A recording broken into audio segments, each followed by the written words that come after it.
Hey everybody, I'm Chris Bender from the communications team for the A. James Clark School of Engineering at the University of Maryland.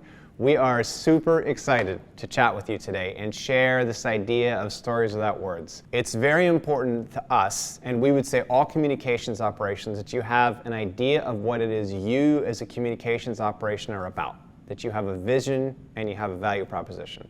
But we try and think about what is the larger unifying force here, and how does that tie back to the college's strategic plan? And that helps us guide what it is that we do.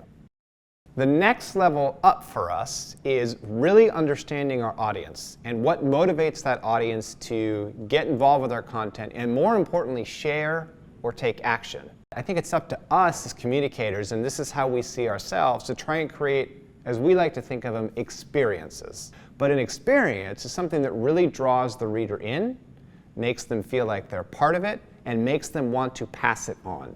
So as an example, if you look at our most recent issue of Engineering at Maryland magazine, the cover is an experience, like it's a piece of art that really tries to tell the story of what it is that the lead editorial piece is about. And we extended that online with some animation so you can see the smoke in this particular piece of art moving. So likely you're asking, how is it we create these experiences? And for us, we sort of boil it down, we try and ride waves. So first of all, we try and appeal to people's desire for personalization. One of the things that we do with our Instagram feed, as an example, is we have these takeovers where once a week the student does the storytelling. The second thing we really try and do is tie into what people know, and we do that by appealing to what's happening in pop culture. So we started this very cool video series called Ask an Engineer, and in short, Ask an Engineer looks at the way engineering is presented in pop culture and tries to talk about whether that is accurate or whether that is inaccurate in a fun, light way. Have you ever wondered how a spacecraft travels through space? Once it leaves Earth, then what? Can you really zip and zoom through space like a fighter pilot?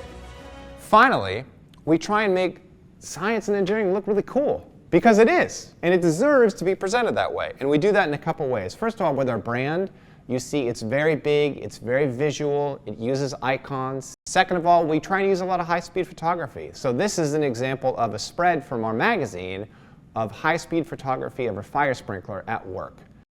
And then we try and do some other cool things with technology. So this is a drone fly-through of one of our newest buildings on campus, the E.A. Fernandez Idea Factory. At the same time, we think a little bit about lessons learned. Don't just make something and put it out there. See what people think of it. Get feedback. Try and think about ways that can serve more than one purpose. Again, I go back to that idea about the art for the Engineering at Maryland spread at the beginning. It was a physical piece for the magazine, and it became a digital piece that moved.